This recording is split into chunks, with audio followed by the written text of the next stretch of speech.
keep your search organized, I think the best thing you can do is create some sort of tracking mechanism. As a candidate, you don't often have a fancy applicant tracking system like employers do or like we do at Capstone. So create some sort of document that is a live, living, breathing document that you can change. Excel is a real easy one, Word is a pretty easy one, and have dates on there, times, who you talked with, as much detail as possible, because that'll even be a script then that you can use when you're thinking, okay, I'm talking to another employer about a job, this reminds me of a particular individual at a particular firm.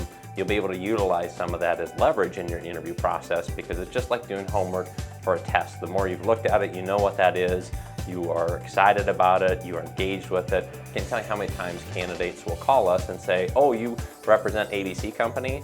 I don't know if I've applied there or not. And how you can't know that is a pretty bad indication of how unorganized you are. So as much as you can get into that living, breathing document, the better it is you can track and know what's going on in your search going forward. You definitely want to be sure you know where you've applied and to who. I mean, maybe the simplest thing that most people have access to is just writing it down in a notepad. If you have Microsoft Excel, putting it into a spreadsheet is a really good way where you can keep track of the company's name, maybe the person or the hiring manager you reached out to, and then dates, where you can track follow-ups. But if there's only one thing you're going to do, definitely keep track of who you've applied to.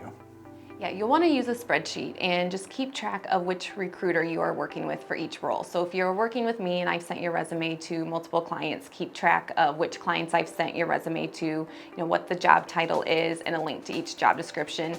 You'll want to make sure you have dates in there so you know who to send thank yous. And do the same for each recruiter that you're working with so you know who you need to follow up for each job. Obviously, one person is not going to know about all the job openings, so I'm going to assume that you're going to be looking for jobs on your own as well. So just make sure that you're keeping track of those so that multiple recruiters aren't sending your resume in for the same opening, because that just makes everybody look bad.